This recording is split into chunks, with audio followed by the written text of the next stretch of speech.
humans and to exercise their reproductive and sexual rights with access to universal health care.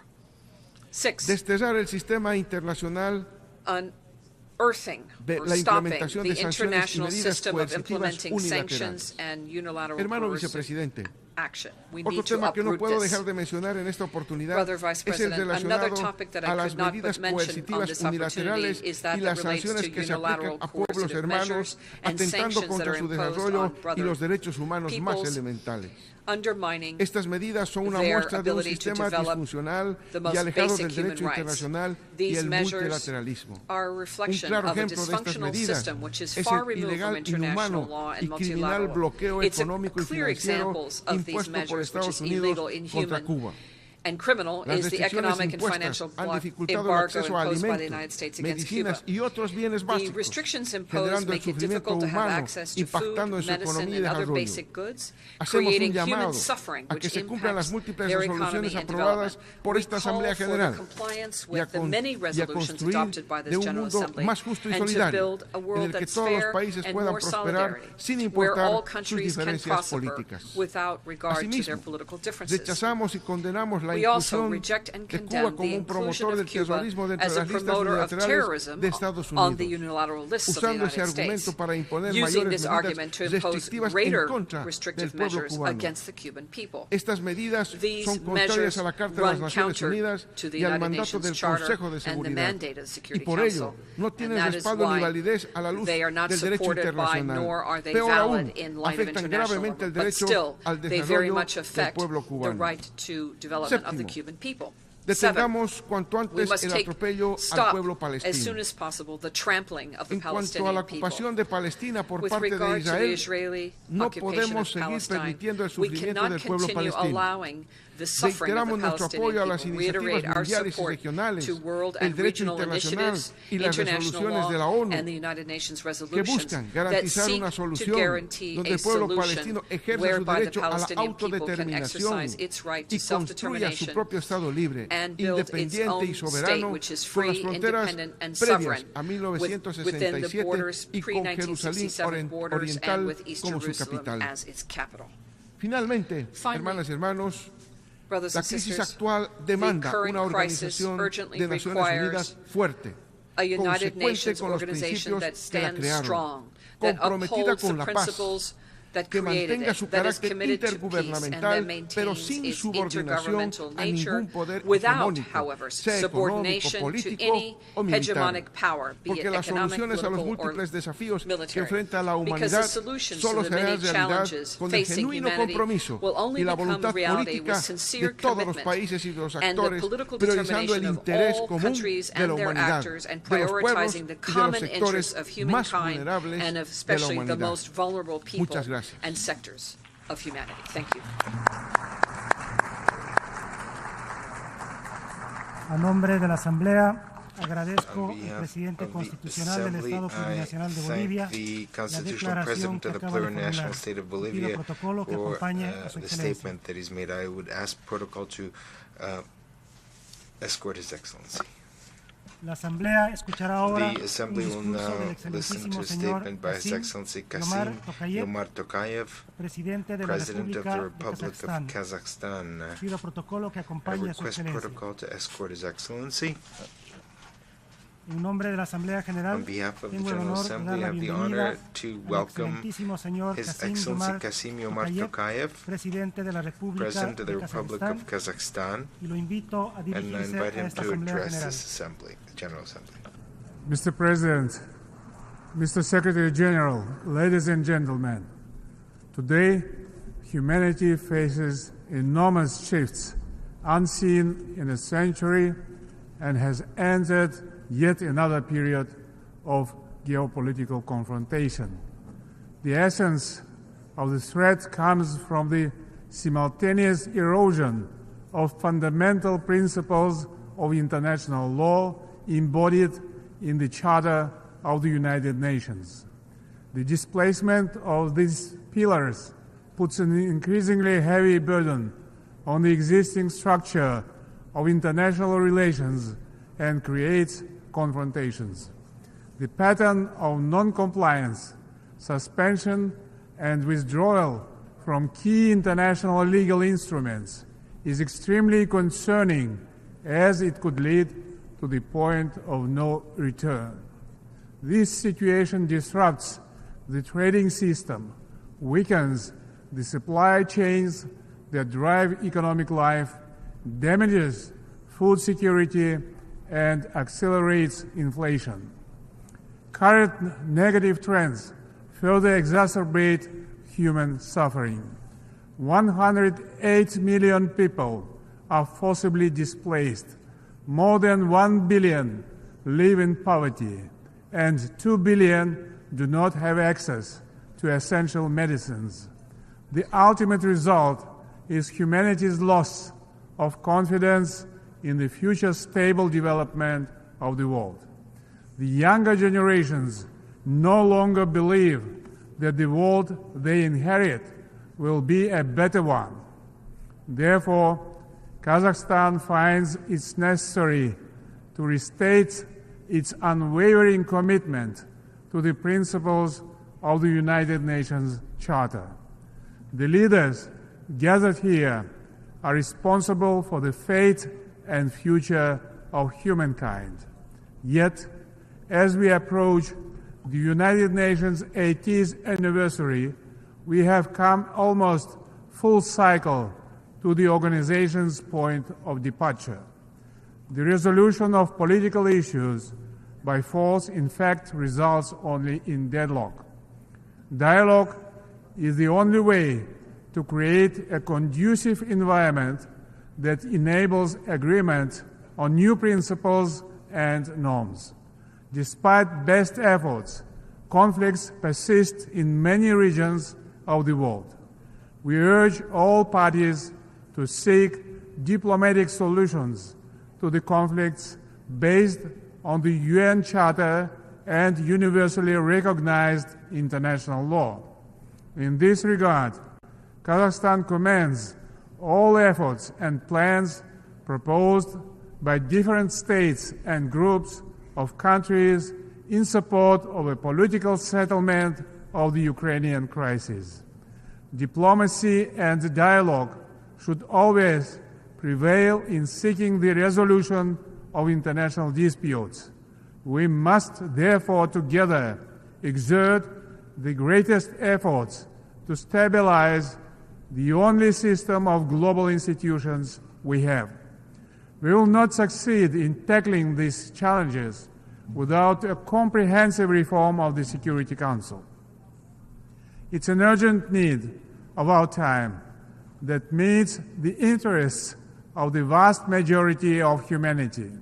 I'm strongly convinced that the voices of middle powers and all developing countries in the Council need to be amplified and clearly heard. Since the Security Council appears unable to move beyond deadlock, it should become more representative so that other countries, including Kazakhstan, can play a greater role in the maintenance of peace and security. In our region, the growing engagement of member states has been a positive force in the transformation of the Conference on Interaction and Confidence-Building Measures in Asia into a full-fledged international organization that can contribute to continental mediation and peacemaking.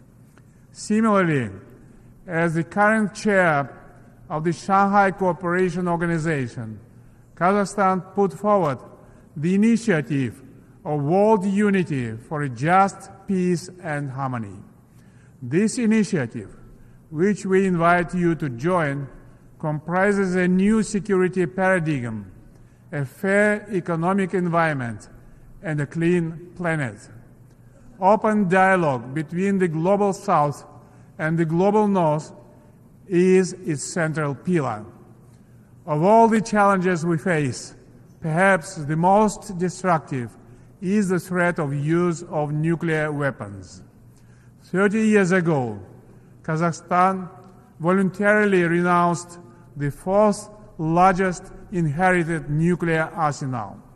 That's why the logic of the nuclear agenda must be reversed. Only mutual trust and cooperation between nuclear powers on the path to a world free of nuclear weapons can produce global stability. In this context, Kazakhstan declares its continuous commitment to the Treaty on the Prohibition of Nuclear Weapons. We support the development of new mechanisms in the field of disarmament and non-proliferation. A strategic plan for the complete renunciation of nuclear weapons by 2045 could well be the most significant contribution to the global security of this generation of leaders. At the same time, COVID-19 has painfully illustrated our vulnerability to future biological risks and threats. Kazakhstan appeals to the Secretary General and the President of this Assembly to launch the process of establishing an international agency for biological safety. We welcome the Secretary General's new agenda for peace. This strategic document must confront a trust vacuum and growing hostility in the world. In the upcoming Summit of the Future next year, Kazakhstan will play a constructive and supportive role to adopt a pact for the future. But the search for peace is not just about the banning of weapons or the signing of declarations. Interreligious and interfaith dialogue plays a key role in fostering a culture of peace. We are therefore concerned about recent acts of profound disrespect towards holy books. Such barbaric acts against Islam or any other religions cannot be accepted as expressions of freedom, free speech, and democracy.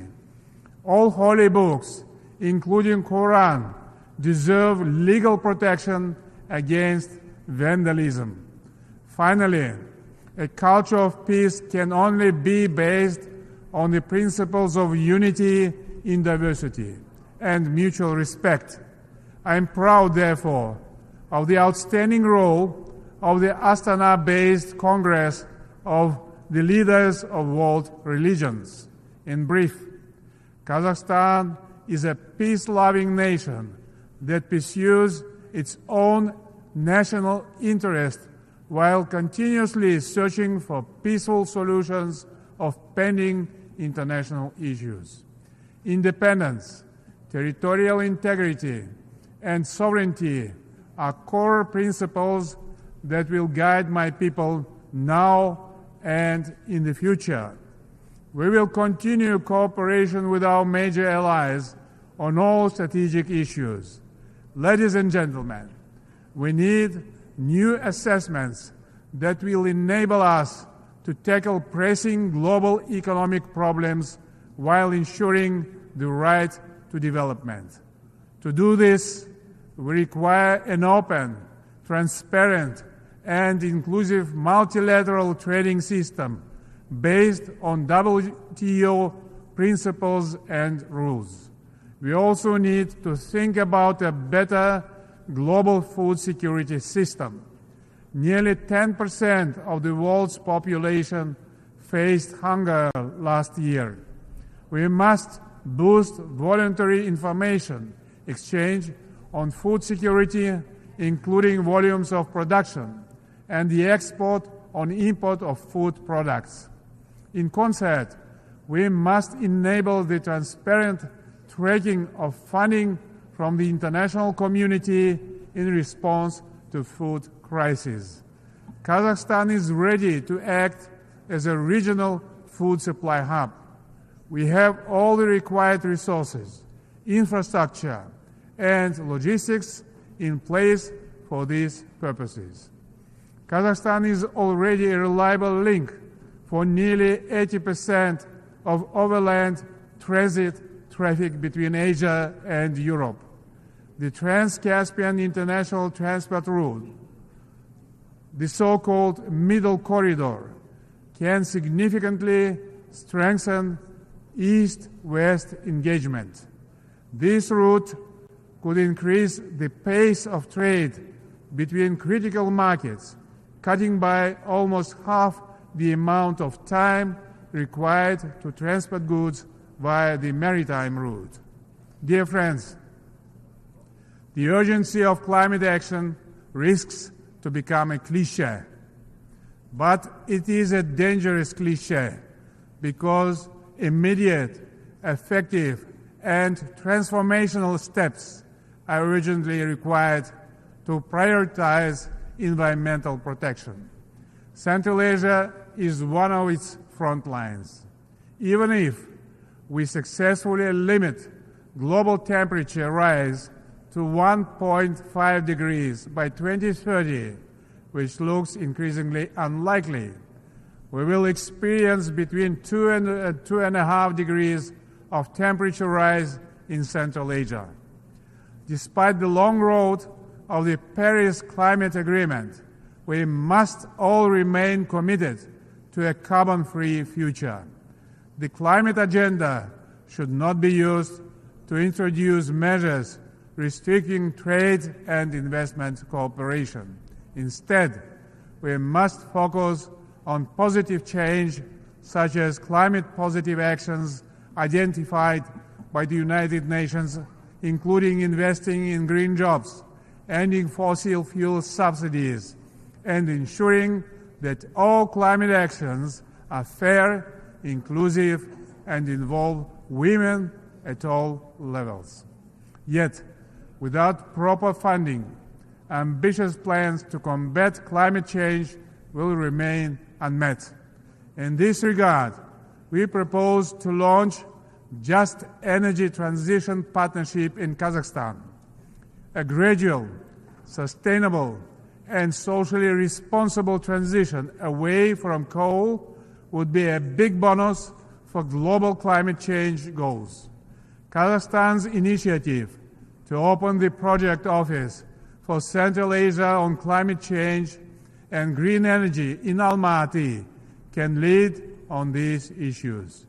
We look forward to hosting a regional climate summit in Kazakhstan in 2026 under the United Nations auspices.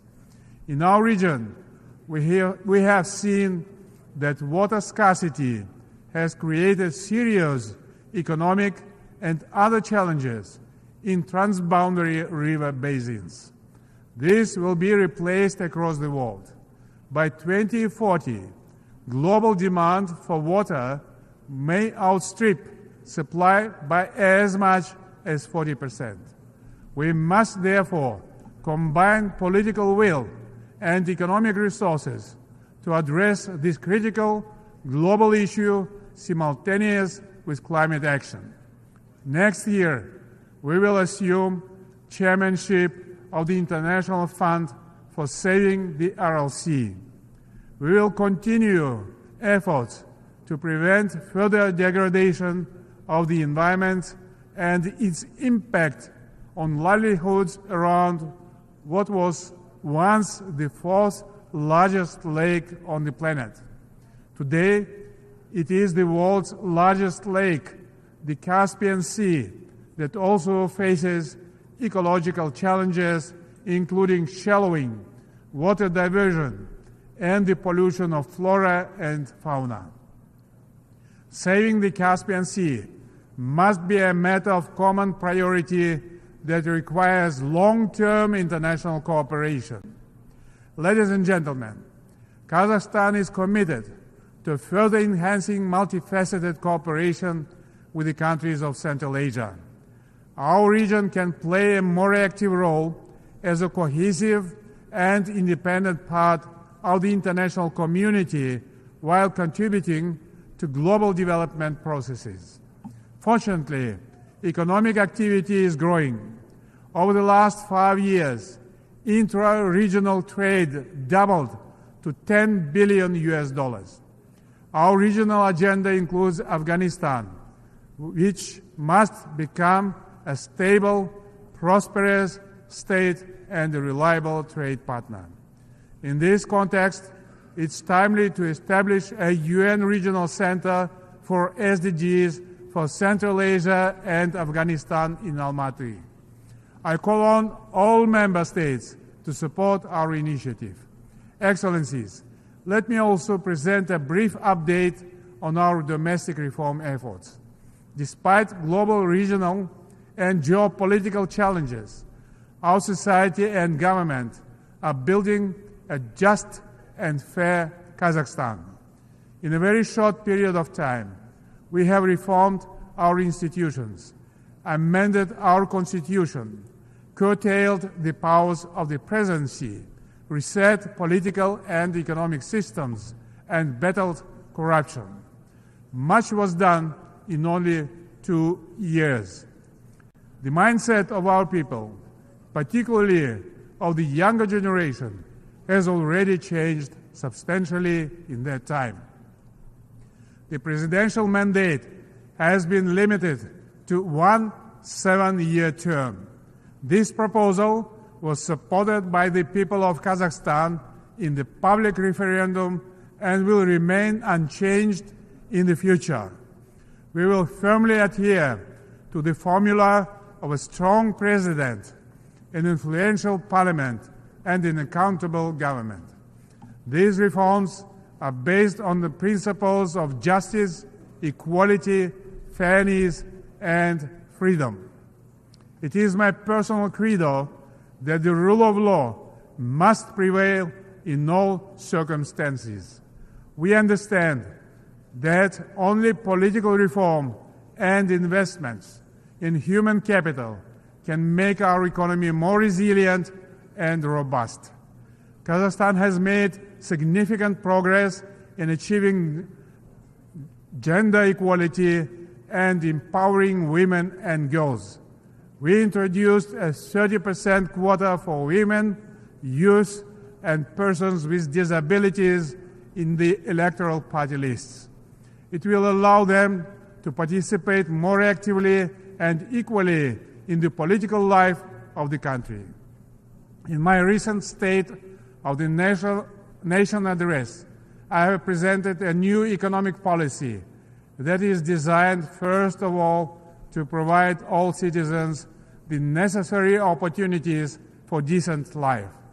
We are giving great attention and value to young people who work hard and, with the support of the government, will contribute to the sustainable development of the country and its leading position in international fora. The health, well-being, and good education of the younger generation are key priorities of Kazakhstan's state policy. I place my hope in the younger generation. They will drive our country into the future. At home and abroad, we are working for that better future. Let us rekindle the spirit of unity and collective action that underpins the United Nations. Let us remember that our shared commitment to a better world transcends our differences. Kazakhstan stands ready to collaborate with all member states in the pursuit of a brighter, more just, and sustainable world. Thank you for your attention. A nombre de la Asamblea, on behalf of the General Assembly, I would like to thank the President of the Republic of Kazakhstan for the statement just made, and I request protocol to escort His Excellency. The Assembly will now hear an address by His Excellency Mr. Sayed Ibrahim Raisi, President of the Islamic Republic of Iran. I request protocol to escort His Excellency. En nombre de la Asamblea General, tengo el honor de dar la bienvenida al excelentísimo señor Sayed Ibrahim Raisi, Presidente de la República Islámica de Irán, y lo invito a dirigirse a esta Asamblea General. I invite him to address the Assembly on behalf of the General Assembly. Assalamu alaikum. Bismillah ar-Rahman ar-Rahim. Alhamdulillahi Rabbil Alameen. Wa sallallahu ala Sayyidina wa Nabiyyina Muhammadin wa alihi at-Tahirin wa sahbihi al-muntajabin. فبشر عباد الذين يستمعون القول فيتبعون احسنه. آقای رئیس، انتخاب جناب عالی را به ریاست 78مین نشست مجمع عمومی سازمان ملل متحد تبریک میگویم. I congratulate you and give you felicitations on the 78th General Assembly of the United Nations. Since last year, when I addressed everyone from this podium, the world has witnessed bitter as well as sweet events. اجلاس جدید مجمع عمومی در حالی آغاز می شود که جهان تحولات بی‌سابقه و تاریخ‌سازی را تجربه می کند. در این میان آنچه تضمین کننده آینده‌ای روشن برای جامعه بشری است، توجه به ارزش‌های والایی است که انسان را به سمت کمال و کرامت سوق می‌دهد. و چه چیزی بهتر از کلام پروردگار متعال که می‌تواند انسانیت و ارزش‌های تعالی بخش انسانی را تعریف کند. حضار گرامی، آقایان و خانم‌ها، قرآن کلام خداوند و کتابی است که انسان را به عقلانیت، معنویت، عدالت و اخلاق و حق باوری دعوت می کند. سه رکن اساسی در قرآن کریم، توحید، عدالت، کرامت انسانی است که تأمین کننده سعادت بشر است. مگر قرآن چه فرموده است که کینه‌های مستکبرین و ارباب قدرت و ثروت را برانگیخته است. قرآن می‌فرماید ای بشر، ستم و تفرقه را نپذیر. با این رهنمود میتوان جهانی از کرامت و عظمت ساخت. قرآن از وحدت بشر میگوید، به این که همه ساکنان زمین همچون خواهر و برادرند و از یک پدر و مادر. قرآن انسان را نماینده خداوند و زن و مرد را با وجود تفاوت‌های طبیعی مکمل یکدیگر و مساوی در محضر خداوند می‌داند. قرآن از حریم خانواده دفاع می‌کند و کودک را امانت خداوند می‌داند.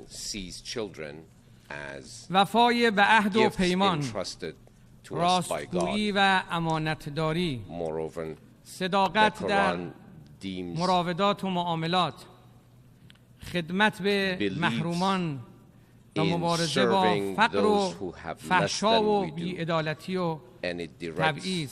آری اینهاست محتوای قرآن شریف. آیا این نخستین بار است که کلمات خداوند را می‌سوزانند و گمان می‌کنند صدای ملکوت را برای همیشه قطع کردند؟ آیا نمرود و فرعون و قارون بر ابراهیم و موسی و عیسی پیروز شدند؟ قرآن توهین به عقاید و باورها را منع کرده و احترام به ابراهیم و موسی و عیسی را احترام به وجود رسول خدا محمد صلی الله علیه و آله و سلم می‌داند. و ما اوتی موسی و عیسی و النبیون من ربهم لا نفرق بین احد منهم و نحن له مسلمون. این مفاهیم وحدت بخش و تعالیم متعالی و الهام بخش، انسان ساز، جامعه ساز، تمدن ساز برای جوامع بشری هرگز نمی سوزد، ابدی است. تا زمین است و زمان باقی است. آتش توهین و تحریف حریف حقیقت نخواهد شد.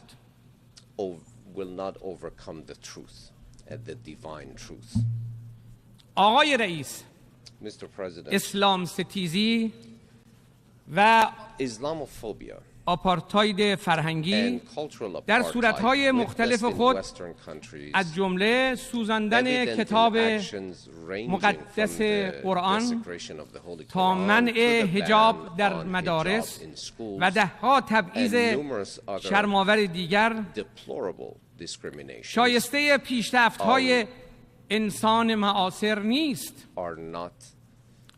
پشت پرده این نفرت پراکنی‌ها طراحی بزرگتری وجود دارد و تقلیل آن به مقوله آزادی بیان گمراه کننده است. به قول یکی از غربی ها، غرب که اینک با بحران هویتی و کارکردی مواجه شده است، جهان را جنگل و خود را باغی زیبا می‌بیند. برخی جریان‌های شوم ولی قدرتمند راه حل را در بحران سازی و دشمن تراشی می‌بینند. این آپارتاید فرهنگی جامعه مسلمانان و به خصوص مهاجران را هدف قرار گرفته است. مهاجرانی که خود قربانیان سیاست‌های استعمار هستند. ما نیز همچون همه مؤمنان و آزادیخواهان بر این باوریم که احترام به ادیان الهی جزو دستورکارهای بین المللی قرار گیرد و سازمان ملل نیز با طراحی سازوکاری احترام به ادیان الهی را تضمین نماید. در کنار جنگ علیه اسلام شاهد جنگ علیه خانواده نیز هستیم. خانواده اصیلترین، دیرپاترین، بنیادیترین و فطریترین نهاد بشری است که امروز در معرض تهدید قرار گرفته است. امروز جنایت علیه بشریت فقط اشغال سرزمین‌ها و کشتار بیگناهان به استعمار ملت‌ها نیست، بلکه هجوم به پناهگاه فطری و طبیعی بشر یعنی خانواده نیز جنایت علیه بشریت است. حفاظت از حریم خانواده و ازدواج که از وصلت یک زن و یک مرد شکل می‌گیرد یک واقعیت جهانی است که باید به دستور کار مشترک جهانی تبدیل شود. آموزش، توسعه و تعالی انسانی جز در چارچوب ارزش‌های خانوادگی به کمال نمی‌رسد. روایت‌های ساختگی از زوجیت و جنسیت در حقیقت تلاش برای حذف مفاهیم متعالی نظیر مادر، پدر و خانواده طبیعی است. اقداماتی که میتوان آن را مصادیق جنایت علیه بشریت و موجب انقطاع نسل بشر دانست. مقابله با چنین رویکردهای وظیفه انسانی ماست. ما امروز نیازمند جنبش جهانی تعهد به خانواده هستیم تا همه اعضای خانواده زندگی گرم در کنار یکدیگر را تجربه کنند. ما از همه رهبران جهان و رهبران ادیان الهی می‌خواهیم به وظیفه تاریخی خود در حمایت از جایگاه اصیل مفهوم خانواده و مقابله با روایت‌های ساختگی عمل نمایند. ما از سازمان ملل انتظار داریم که احترام به جایگاه والا و اصیل خانواده را در صدر دستور کار خود قرار دهد. خانوم‌ها و آقایان، ما در یک دوره سرنوشت‌ساز تاریخی قرار گرفتیم. جهان در حال تغییر و گذار به نظم بین‌المللی نوظهور است و این مسیر غیر قابل برگشت است. معادله سلطه غربی برای جهان دیگر جواب نمی‌دهد. نظم کهنه لیبرال که در خدمت منافع سلطه‌گران و سرمایه‌داران سیری ناپذیر بود کنار زده شده است و در یک کلام پروژه امریکایی کردن جهان شکست خورده است. ملت ایران افتخار دارد که به مدد انقلاب شکوهمند اسلامی خود بیشترین روشنگری را در برانداختن نقاب از چهره سلطه‌گران شرق و غرب انجام داده و با همراهی دیگر ملت‌های غرب آسیا نقش تعیین کننده‌ای در ناکامی نظام سلطه داشته است.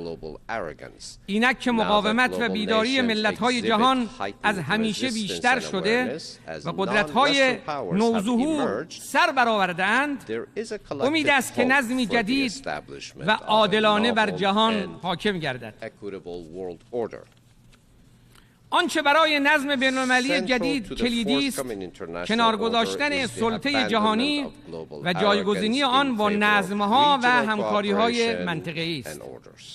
جمهوری اسلامی ایران از حداکثر همگرایی اقتصادی و سیاسی درون و میان منطقه‌ای حمایت می‌کند و علاقه‌مند است تا بر اساس عدالت با همه جهان تعامل داشته باشد.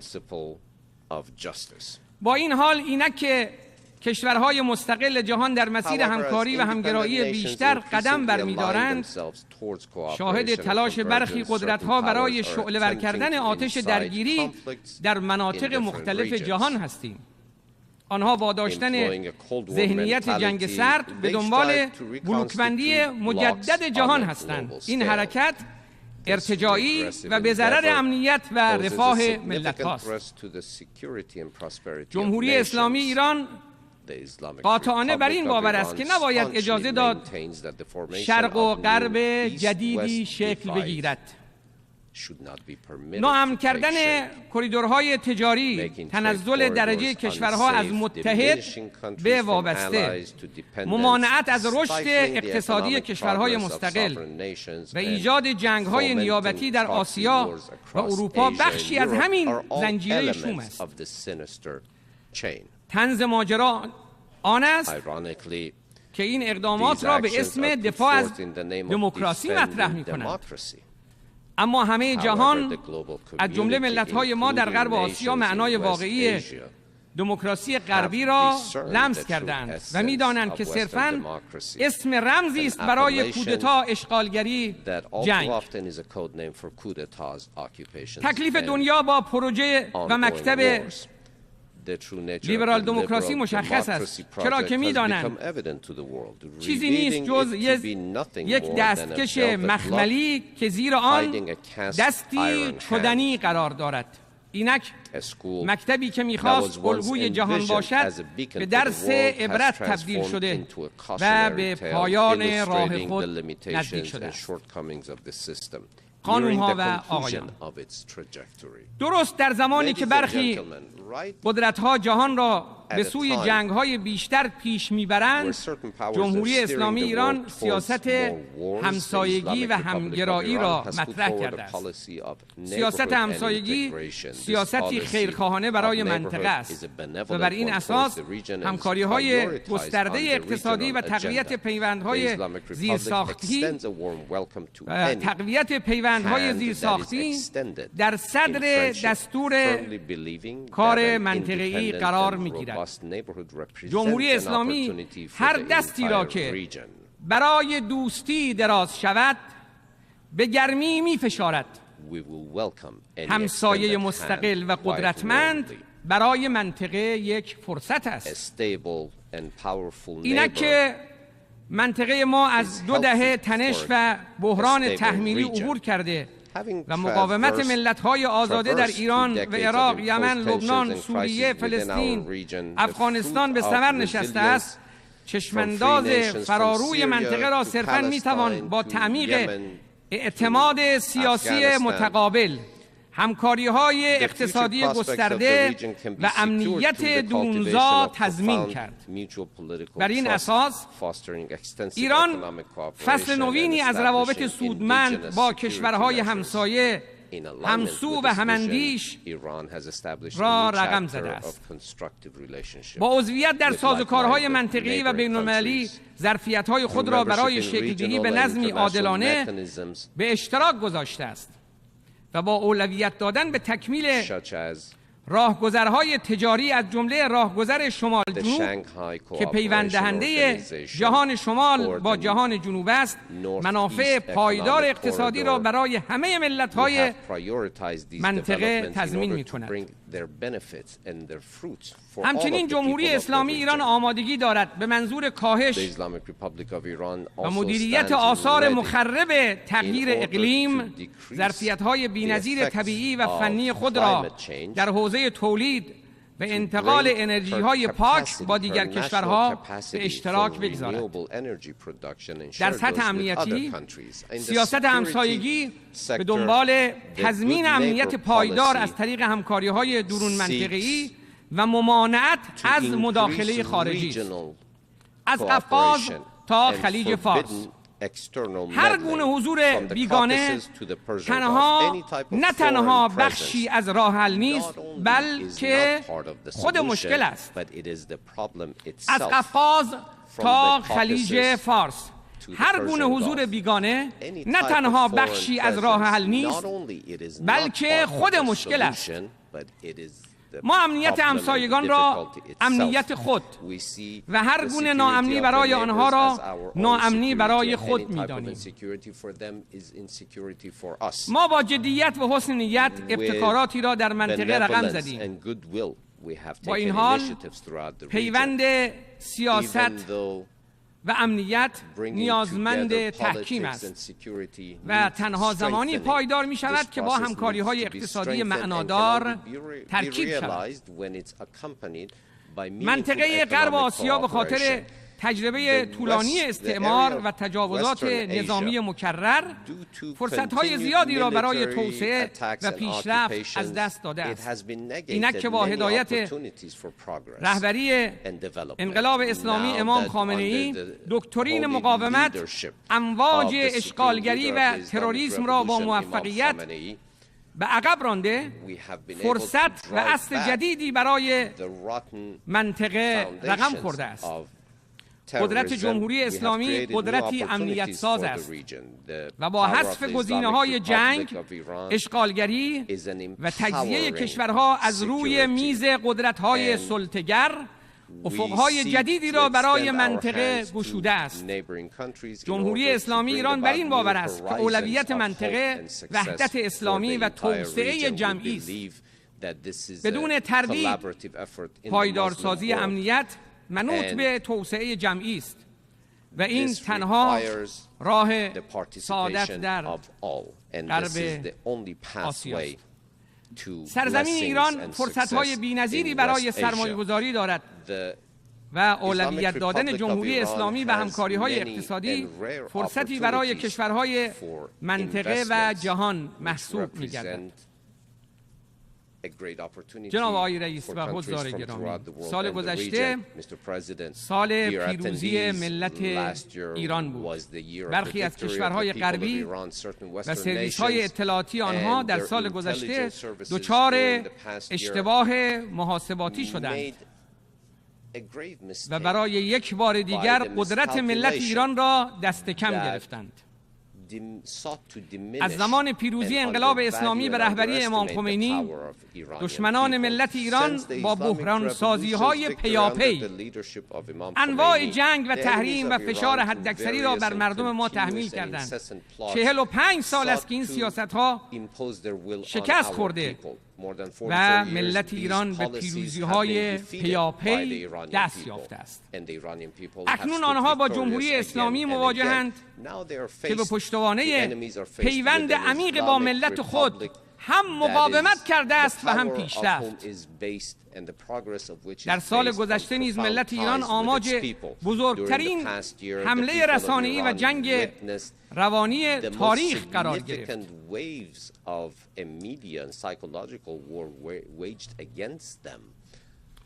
آیا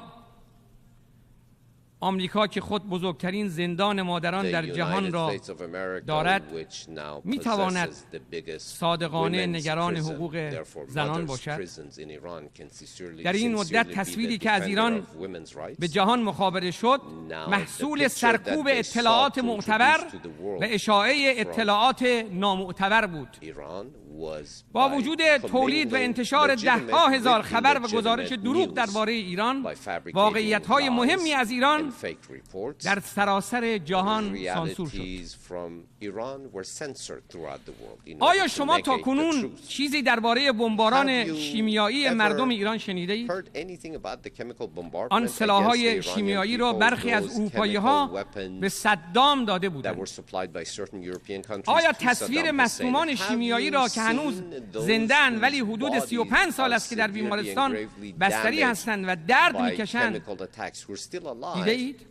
آیا تصویر کودکان مبتلا به بیماری پروانه‌ای که به خاطر تحریم دارو توسط امریکا و بعضی از کشورهای غربی درد می‌کشند از قاب رسانه‌های اصلی به دنیا مخابره شده است؟ آیا جلوه‌های صبر و مقاومت و ایثار و شهادت را در مردم مقاوم ایران اسلامی تصاویرش را مشاهده کرده اید؟ آیا از حرکت بی‌بدیل و 22 میلیونی مردم کشورهای مختلف در راهپیمایی عظیم اربعین حسینی در عراق چیزی شنیده اید؟ امنیت امروز برخی از کشورها در منطقه ما مدیون مجاهدت‌های سردار رشید اسلام حاج قاسم سلیمانی است و اگر رشادت حاج قاسم سلیمانی شهید بزرگوار ما نبود، قهرمان مبارزه با تروریسم، خیلی از مناطق در آتش داعش می‌سوخت. اما آیا از این رشادت‌ها و شهامت‌ها و ایستادگی‌ها در مقابل تروریسم شما در رسانه‌ها و هالیوود تصاویری را مشاهده کردید؟ تشییع جنازه 25 میلیونی فرمانده مبارزه با تروریسم سردار شهید حاج قاسم سلیمانی سانسور شد. اندوه و خشم و حس انتقام 85 میلیونی ملت ایران امت اسلامی سانسور شد. ترور شهید حاج قاسم سلیمانی جایزه به داعش بود که به گفته مقامات سابق امریکا ساخته دست خودشان بود. گفتند داعش را ما ساختیم. به همین خاطر به جای آنکه از آن فرمانده شجاع و دلاور تقدیر شود، او ترور می شود. چرا؟ اما جمهوری اسلامی ایران با استفاده از همه ابزارها و ظرفیت‌ها برای اجرای عدالت و محاکمه عاملین و مباشران این تروریسم دولتی تا حصول نتیجه قطعی از پای نخواهد شد. خون مظلوم پایمال نخواهد شد و دامان ظالم گرفتار خواهد شد. رؤسای محترم، دولت‌ها، هیئت‌ها، خانوم‌ها، آقایان، Ladies and gentlemen, dear heads of states, representatives, از جمله مهمترین تهدیدهای جدی در غرب آسیا هستند که برهم زننده هر نظم مبتنی بر منافع ملت‌های منطقه است. ریشه‌کنی تروریسم در گروی مبارزه فراگیر و هدفمند با ریشه‌ها و جلوه‌های آن و مجازات بدون تبعیض تروریست‌ها در سراسر جهان. استفاده برخی دولت‌های غربی از تروریسم به عنوان ابزار سیاست خارجی، مبارزه کشورهای منطقه علیه تروریسم را خنثی خواهد کرد. مدیریت و بهره برداری برخی از سرویس‌های امنیتی غربی از بستر گروه‌های افراطی و به ویژه جابجایی هدفمند نیروهای جنگجوی خارجی در حوزه‌های مختلف جغرافیایی نیز به این نگرانی‌ها دامن می‌زند. terrorists from area to area in the region in order to be able to capitalize on their devastating capacities. They keep being asked, why have you given refuge again and again to officially recognized terror groups who have the blood of over 17,000 Iranian martyrs on their hands, as well as our head of state, prime minister, and congressional representatives? Why do the Europeans behave in this way? They must give a reasonable answer. Why do they say and portray that they're fighting against terror, however they give refuge to terrorists? This is a double standard. Discrimination in the fight against terrorism is a green light given to terrorists themselves. Iran, who herself has been the biggest target of terrorists, has been at the forefront of fighting terrorism in the region. The people of the region see Iran as a secure partner for their own security, and the occupying regime in Jerusalem is seen as the perpetrator of much of the violence in the region. Has the time not come to bring an end to 7.5 decades of the occupation of Palestinian lands, of the demolition of their homes, of the blood of their women and children, and for the people of Palestine to be recognized officially as a country, the continuation of the occupation of the Zionist regime of certain Syrian and Lebanese and Palestinian territories, and the lack of recognition to the people of Palestine has been a negation of their inherent rights, and the lack of formulation of a proper Palestinian government with its rightful capital in Jerusalem has been a tool used at the hand of certain governments in the region. Certain foundations that have been laid in the region by certain countries based on lies and destruction and occupation, those countries cannot be partners for peace. The situation today in Afghanistan represents another example of foreign meddling in the region, which has led to the killing of over 70,000 men, women, and children. In Afghanistan, Iran insists on an all-encompassing government with the participation of all Afghan groups and population, but the assistance of the world is needed in order to address the crisis of refugees who have been driven from their land, from Afghanistan, a great many of whom are being given refuge in Islamic Iran today. Vis-a-vis the Ukrainian crisis and the war, I would like to remind everyone again of our position, unambiguous position. As the Islamic Republic, we do not stand nor support any war anywhere, not in Europe nor anywhere else. We do not see any war to benefit any sides in Europe.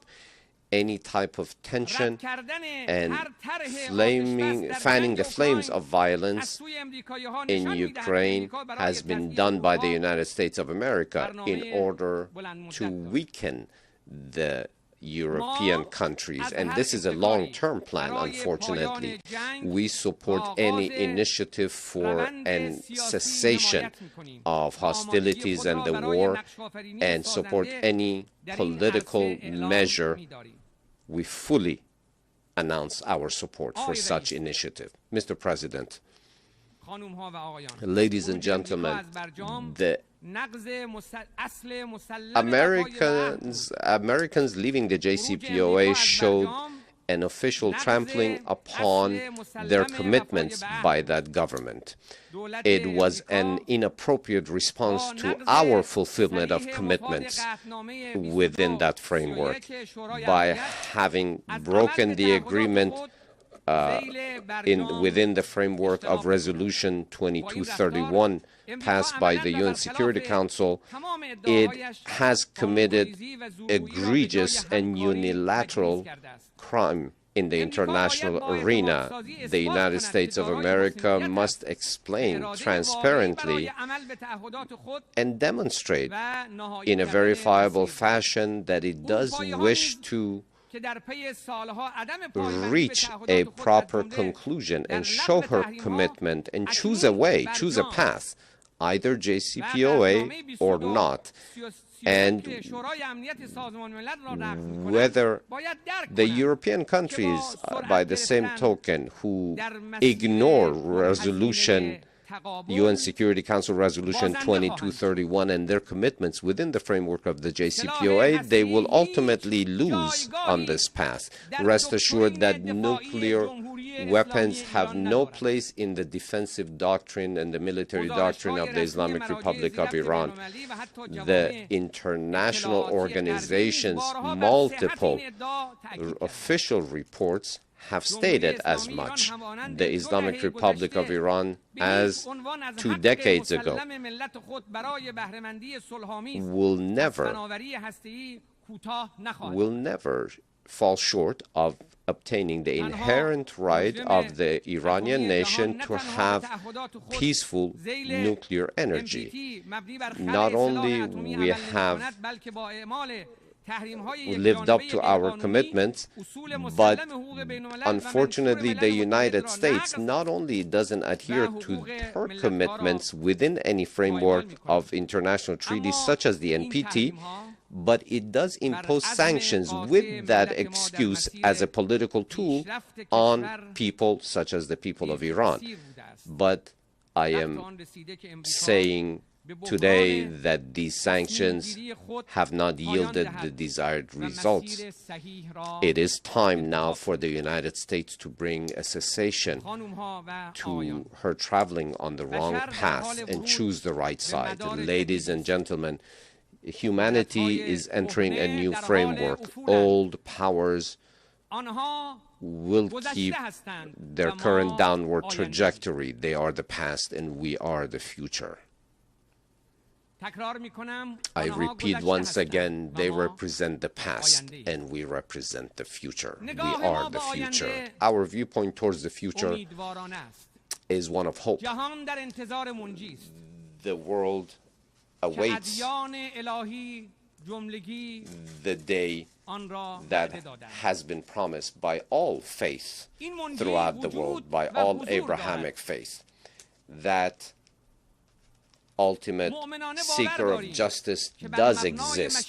We do believe that according to divine will, just as divine prophets have promised, justice and fairness will overtake the world, and the rule of the sincere people, those who truly follow the path of the omnipotent, will reverberate throughout the world. A world that rejects ignorance. The world awaits the day in which the old path will come to an end. I do thank you for all of your attention and your presence here today. May the blessings of the Omnipotent be upon you and your loved ones.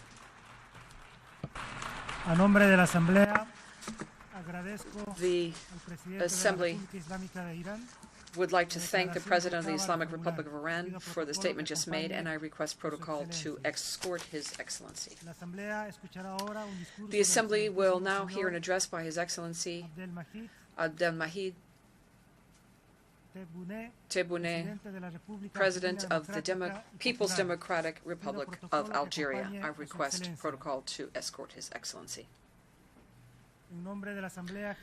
On behalf of the General Assembly, it is my honor to welcome His Excellency Abdullah Tebboune, President of the People's Democratic Republic of Algeria, and to invite him to address the Assembly.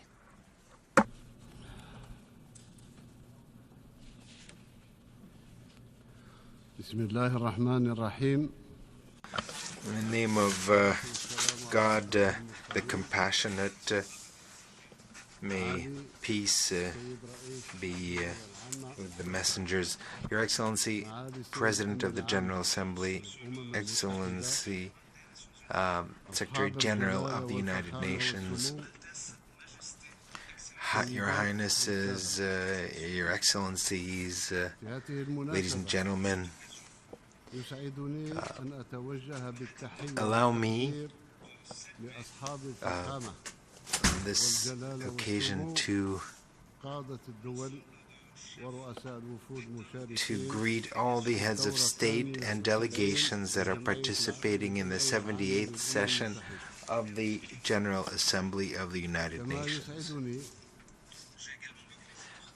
I also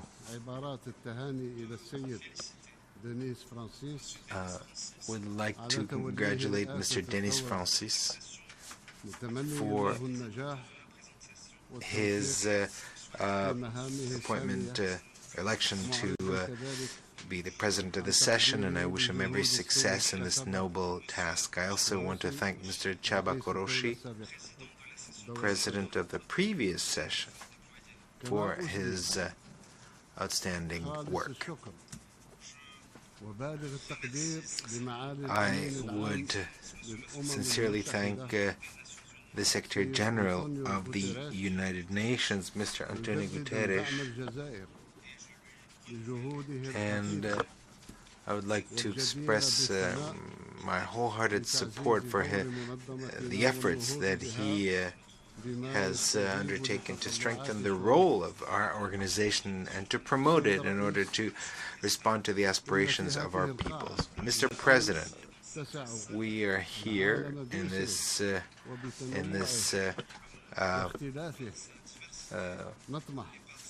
global hall that welcomes the entire world with all its differences and diversity, and we are here. We hope to promote dialogue and discussion amongst us and to make this hall a true basis for making the world a world of cooperation, solidarity, and equality among nations.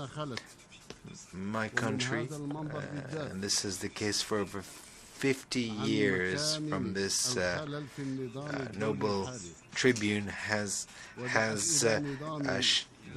pointed to the dysfunctioning of the global order and has pointed the way towards correcting this global order in order to achieve greater equality among our member states. Mr. President, the conflicts and crises in our world have reached unprecedented levels. Millions of people have been displaced, and international relations have been transformed from ties of cooperation and consensus to conflict, and this has threatened international organizations in the midst of a world that is experiencing emergencies under extreme pressure. In the face of these difficult situations and multiple crises, the the weakening of the role of the Security Council over the past few years is evident. This is a role that is set out in the Charter of the United Nations. That role is to maintain international peace and security, and in particular by preventing the use of force and by tackling the causes that threaten peace, international peace and security, by ensuring a peaceful resolution of conflicts. I think the time has come for all of us to reflect together, to uphold the principles and goals of the UN Charter, and to strengthen our common engagement and to establish a sound framework for strengthening international cooperation, making it more effective, and especially on major issues. The goal should be to consolidate international peace and security and to achieve the Sustainable Development Goals in a multipolar world. Following this logic, Algeria, which is preparing itself to be a non-permanent member of the Security Council and aware of the responsibility that is incumbent on us, especially in the face of the challenges that the international community is facing. Bearing all that in mind, I want to take this opportunity to once again express my gratitude to the 184 member states who voted in favor of Algeria to be a non-permanent member. This is an expression of trust that Algeria will seek to justify and uphold throughout its term in the Security Council. We are ready to strengthen cooperation with all member states on the Security Council and in the UN as a whole. We also are ready to take advantage of our extensive experience in mediation and seeking political solutions to peacefully resolve conflicts. Very much in this spirit, my country will sit on the Security Council, bringing with it the aspirations of the African continent and the Arab world, and calling for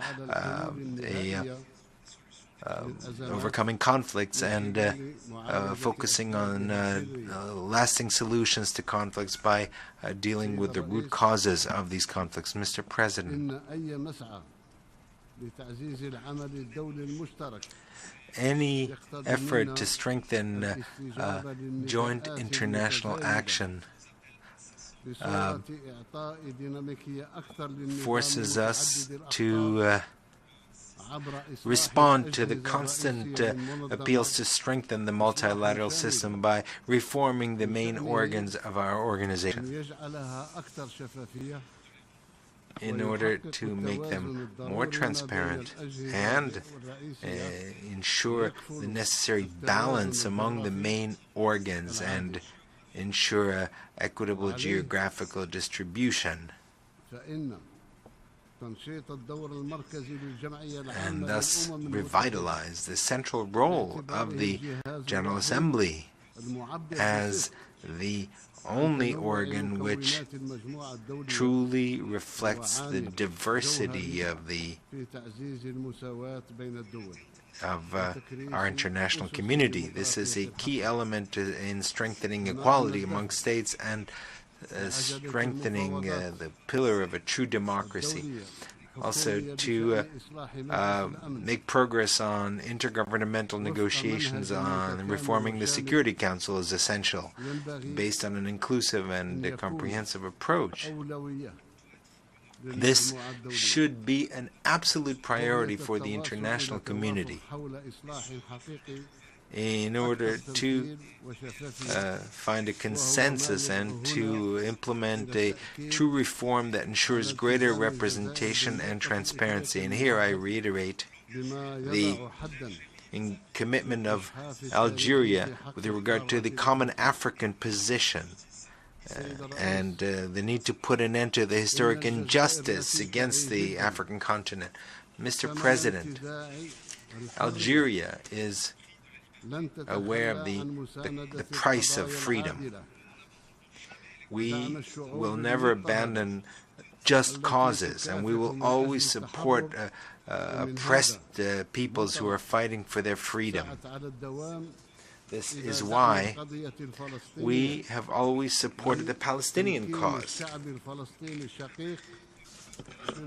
in order to allow the brethren Palestinian people to exercise their inalienable rights and to establish their own independent states based on the 4th of June 1967 borders with Jerusalem as the capital in conformity with the international resolutions and international law. As part of our support for the Palestinian cause, which is a just cause, last year my country, under my own personal supervision, held a summit to bring together the various Palestinian factions at a summit which was crowned with the adoption of the Algiers Declaration. In this context, I would like to reiterate our attachment to the Arab Initiative, Peace Initiative, as a framework for resolving the Palestinian issue and putting an end to the occupation, which is the main cause of instability in the Middle East region. I want to appeal to the conscience of the international community to assume its moral and historical responsibility and allow the Palestinian people to regain their rights and decide on their future. Furthermore, I would like to take this opportunity to call on the International Court of Justice to follow up on the request formulated by the UN General Assembly on the 30th of December of 2022 by giving an advisory opinion regarding the Israeli practices that affect human rights on occupied Palestinian territories, including East Jerusalem. We aspire towards a victory and to honor the combat of the Palestinian people who have suffered so much and who have sacrificed so much living under occupation. And from this tribune, I also call on the Security Council to adopt a resolution pursuant to which it would guarantee the two-state solution, which enjoys a consensus from the international community, and by virtue of which it would be possible to put an end to the unilateral practices of the occupying authority, starting with the activity of settlement building on occupied Palestinian territory. We once again call on, and I insist on, the need for an extraordinary session of the General Assembly to grant the state of Palestine as status of full-fledged member. And I repeat, we call once again for an extraordinary session in order to grant the state of Palestine the status of permanent member within the United Nations General Assembly. We are proud that what our organization has accomplished in terms of decolonization in a number of regions, and we aspire to a definitive solution and putting an end to colonization with the last African colony, because indeed an entire people in Western Sahara is deprived of its fundamental right to self-determination, and it is necessary to organize a free and comprehensive referendum under the rules adopted by the Security Council in 1991. This was approved by both parties, and it's time to implement it. It's waiting for that. Given that reality, and given attempts geared to creating legitimacy based on illegitimacy, it is incumbent on the United Nations to preserve the credibility of these resolutions and to support full and complete implementation of the resolutions of our organization and preserve its reputation. In that context, I would reiterate here our support for the Secretary General's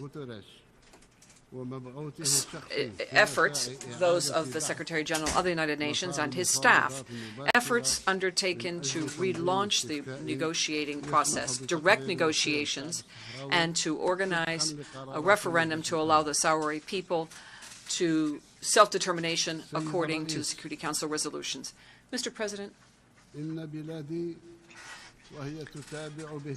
my country is closely following and with great concern what is occurring in some countries, friendly nations, sister nations, and we are undertaking every effort in order to find peaceful solutions and to bring points of view and positions closer together. Turning now to the situation in Libya, brother nation. Here, I reiterate our support to the United Nations efforts in order to find a political solution led by the Libyan people themselves and allowing them to preserve the unity of Libya, its sovereignty, and its territorial integrity. Turning to the situation in Mali,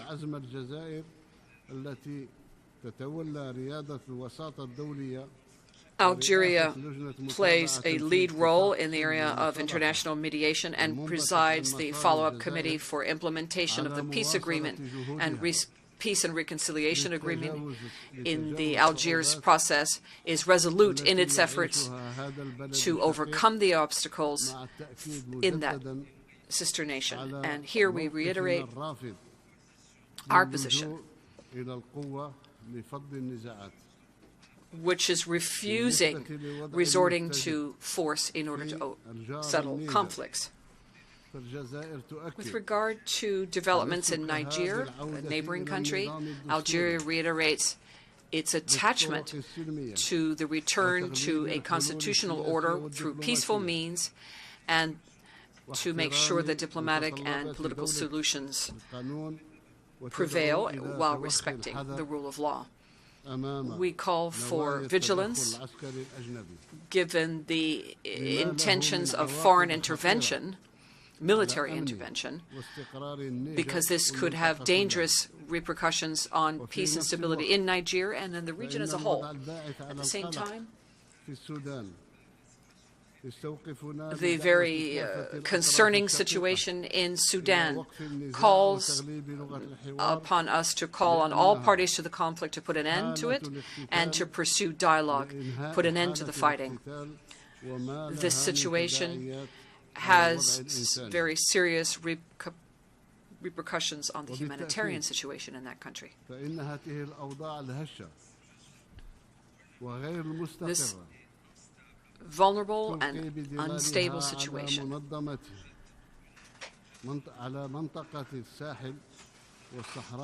is casting a shadow over the entire Sahel region and the Sahara region. Its development has been stopped, and it is now experiencing famine. And turning to the issue of climate change, this is further exacerbating instability and is fueling terrorist groups who are making this region one that they use as a base for their criminal activities. In that context, Algeria will spare no efforts to support development in the region, and we are prepared to share our experience in the area of combating terrorism and violent extremism.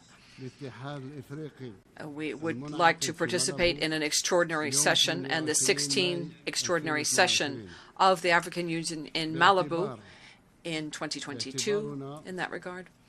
And as a coordinator for fighting terrorism and violent extremism in Africa, we presented a report at that time. This report looked at the development of terrorist threats throughout Africa and mechanisms to address those threats.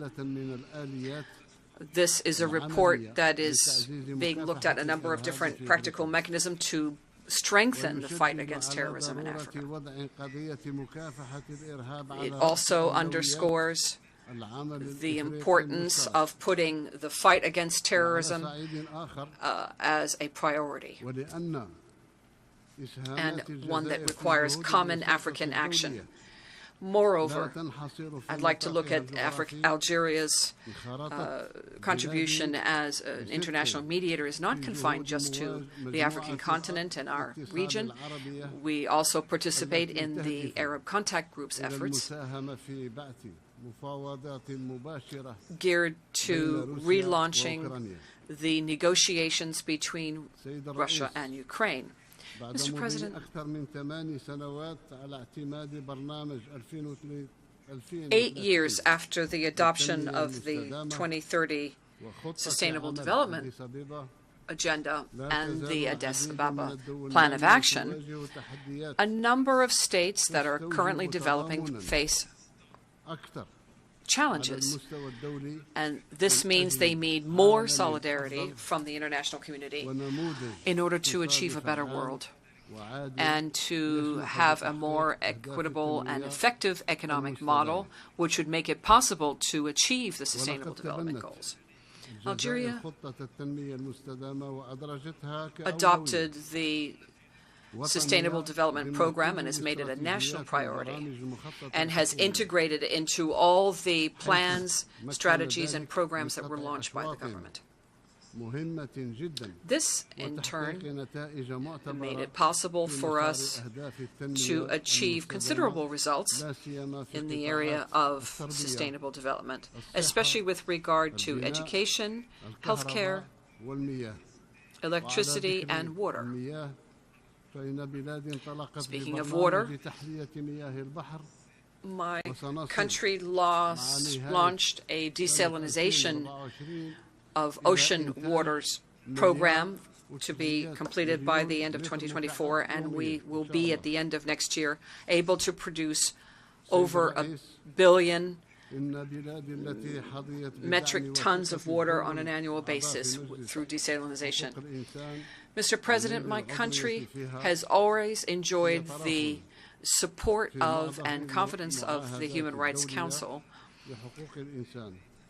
and is party to most international human rights treaties. We ensure that our cooperation with the Council, the Human Rights Council, and that we work with all of the human rights treaty bodies created in virtue of various human rights treaties and with regard to the Universal Periodic Review. And to that end, in November of 2022, my country presented its 4th national report in the context of the UPR.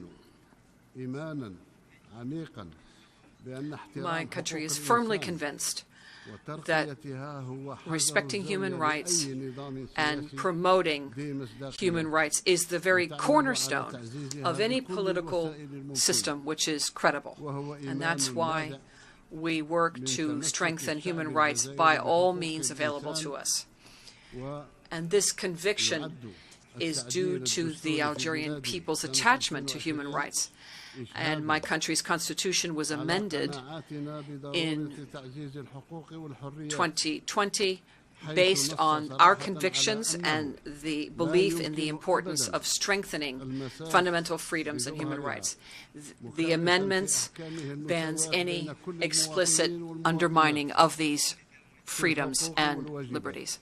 It also creates equality between all citizens, men and women, in terms of rights and duties.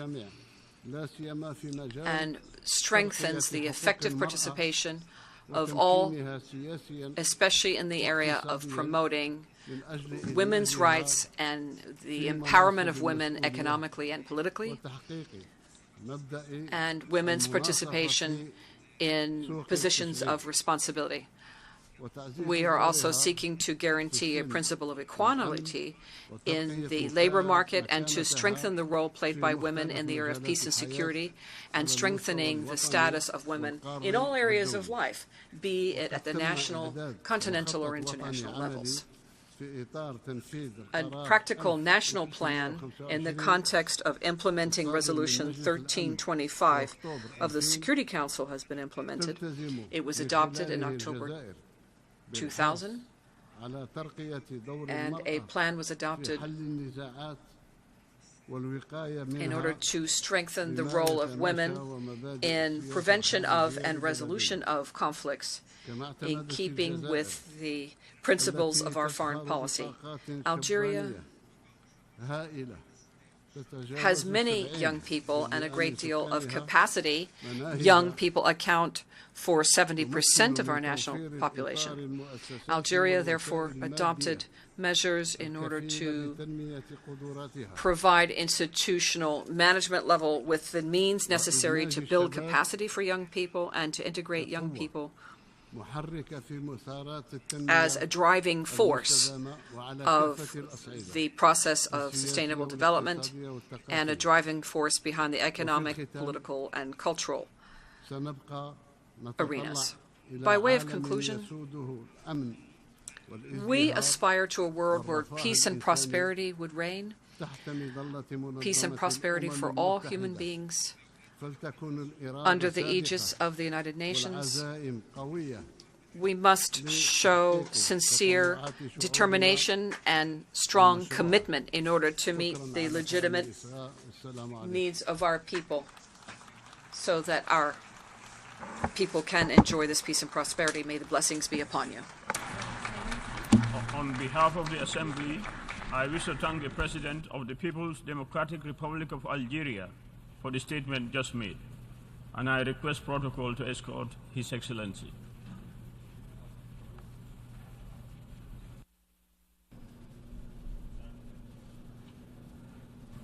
The Assembly will hear an address by His Excellency Alberto Fernandez, President of the Argentine Republic.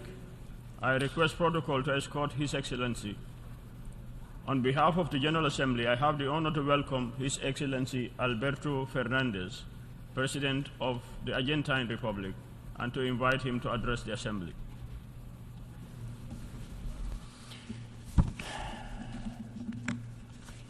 Buenas tardes. Good afternoon. Mr. President, the world is experiencing a time of change. A new era is upon us as humankind is still overcoming the effects of a pandemic that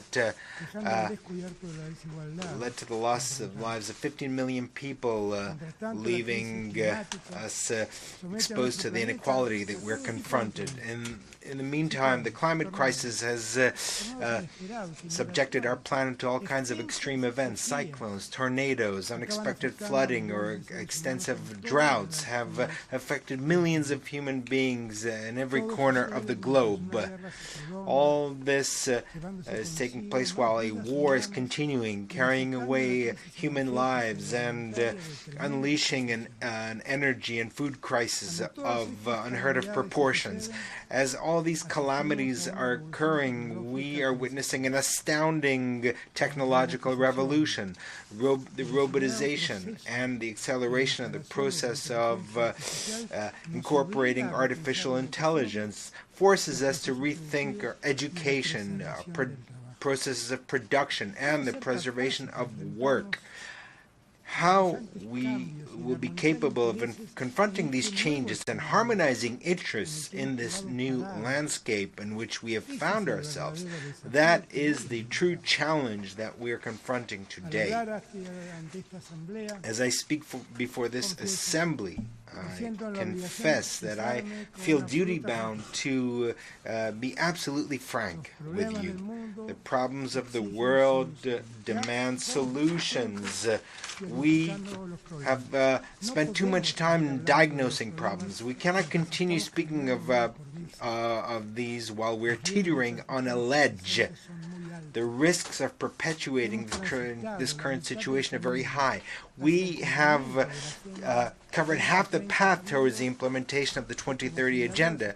And yet we know, as ECLAC mentions, that only 1/4 of the targets that we have set for ourselves will be achieved by 2030. This inability to behold a better future sows unease in the developing world where the poorest and the most vulnerable people live. It is impossible to want to achieve an equitable future by promoting and continuing the same paradigms that have generated inequality in which we live. International financial engineering has demonstrated that it is abusive and it is unchanged. How can we achieve sustainable development without financing that contributes to this?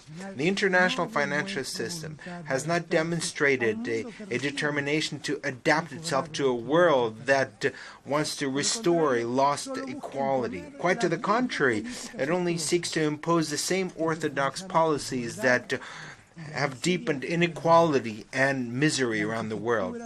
The global financial architecture only serves to concentrate income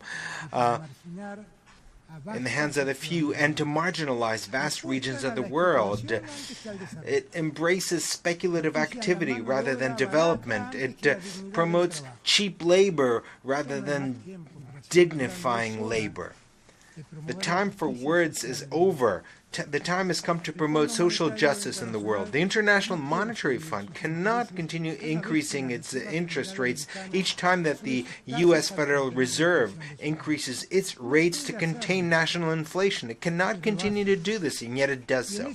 And in this context, it is shameful that even today, IMF applies surcharges to many countries who are already burdened by the unbearable weight of external debt.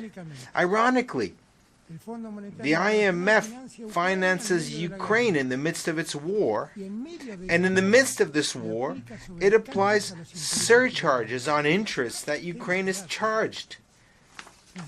It's shameful. We need a new framework for dealing with sovereign debt, which is guided by the development of social justice. Experience shows that when a people is choked with the eternal noose of indebtedness, its forces flag. Social crises are compounded and debts become unpayable. We face the challenge of feeding a growing global population in the midst of extreme climate conditions, droughts, flooding, tornadoes, hail. Everything affects the production and delivery of foodstuffs. We know this from our own experience. Argentina lost over 20% of its exports due to the worst drought of the past 100 years.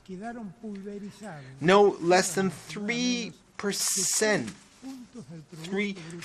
of GDP were wiped out.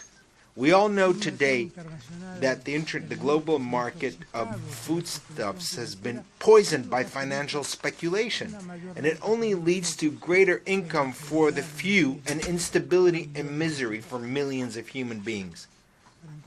To find a long-term solution to the problem of food security, it is essential that there is a system of international commerce of agricultural products that is more fair, more transparent, more equitable, and more predictable. We need to eliminate distortions produced by subsidies, and we need to prohibit foodstuffs from being an object of financial speculation. Both of these things discourage the necessary investments in order to increase production that will help satisfy the growing global demand for foodstuffs. Argentina considers multilateralism as the best tool to find shared solutions to shared problems.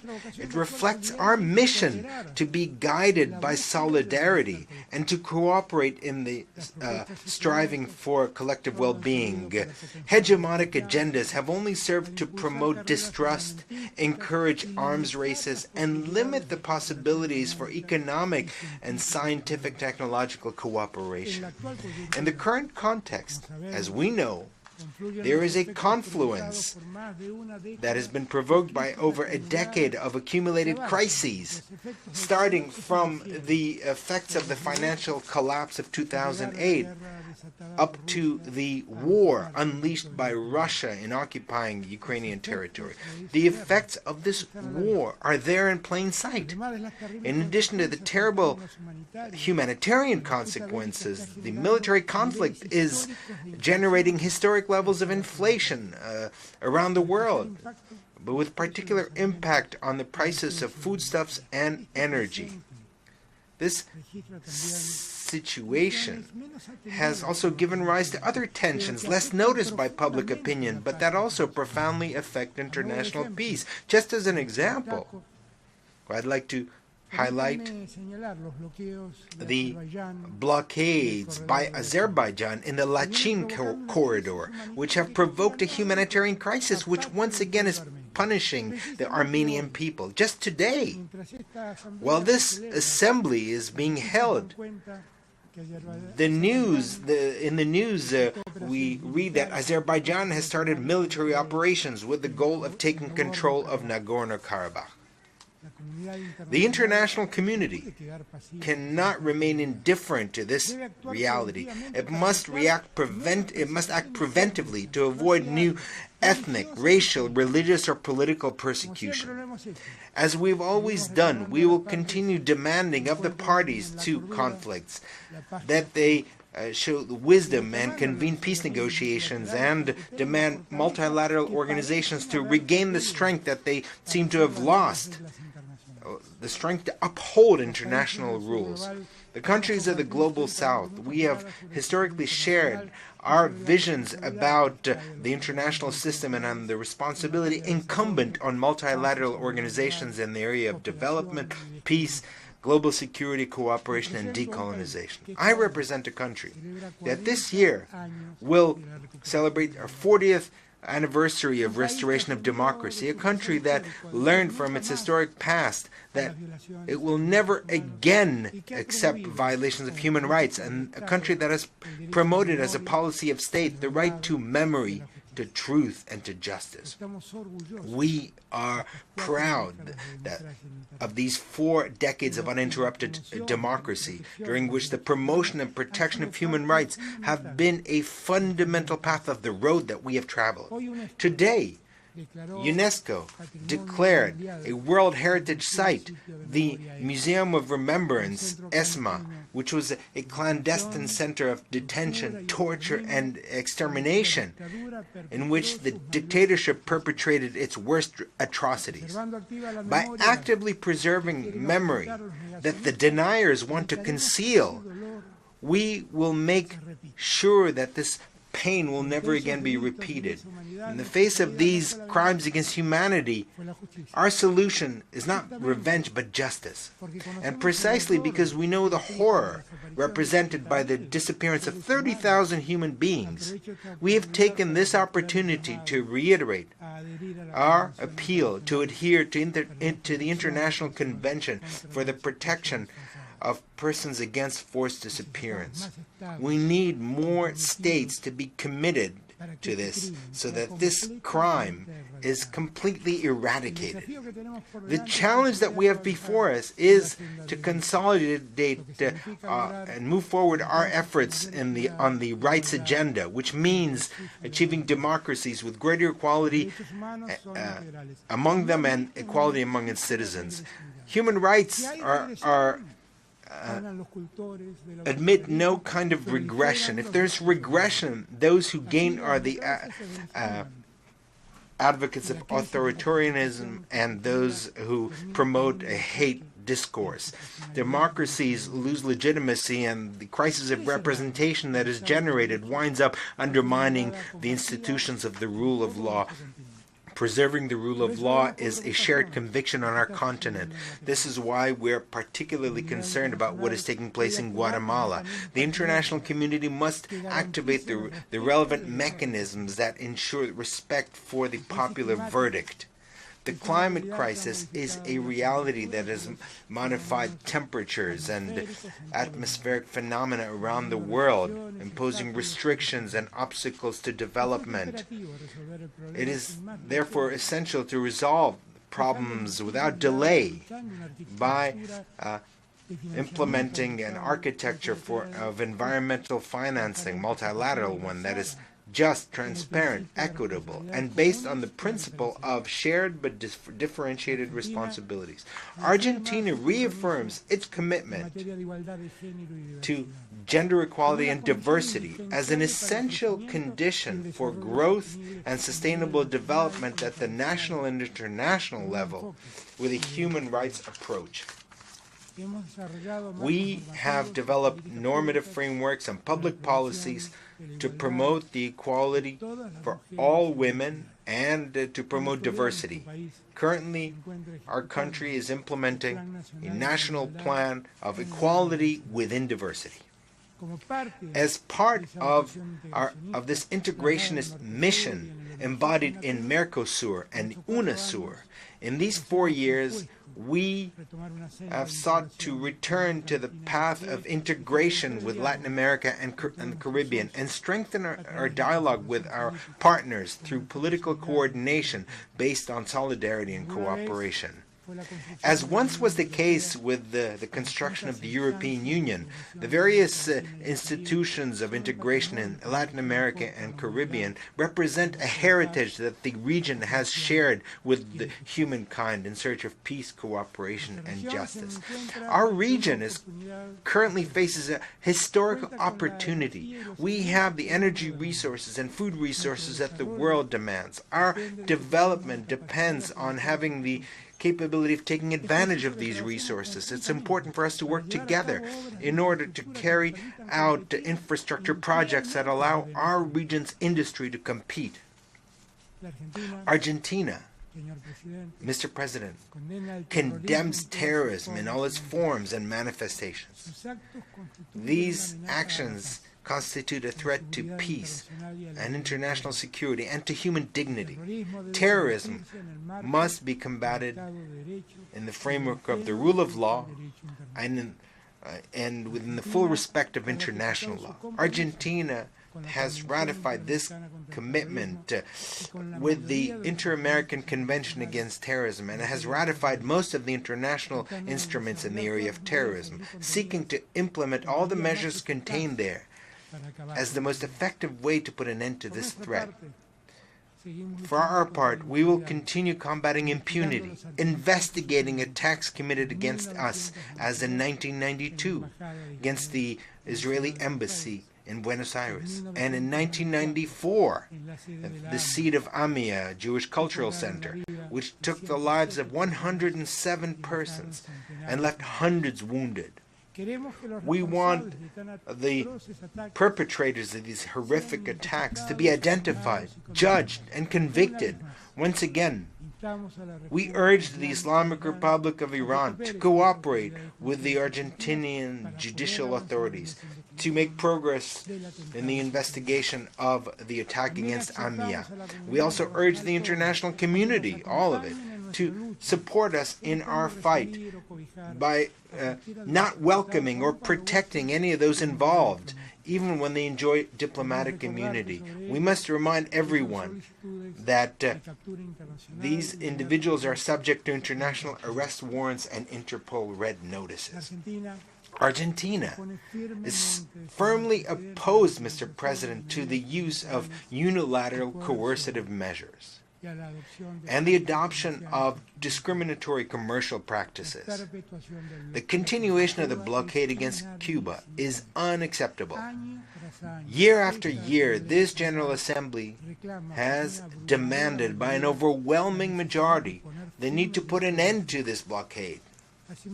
Also, we would once again request that Cuba be taken off the list of countries that supposedly sponsor international terrorism. By the same token, the sanctions imposed by the United States against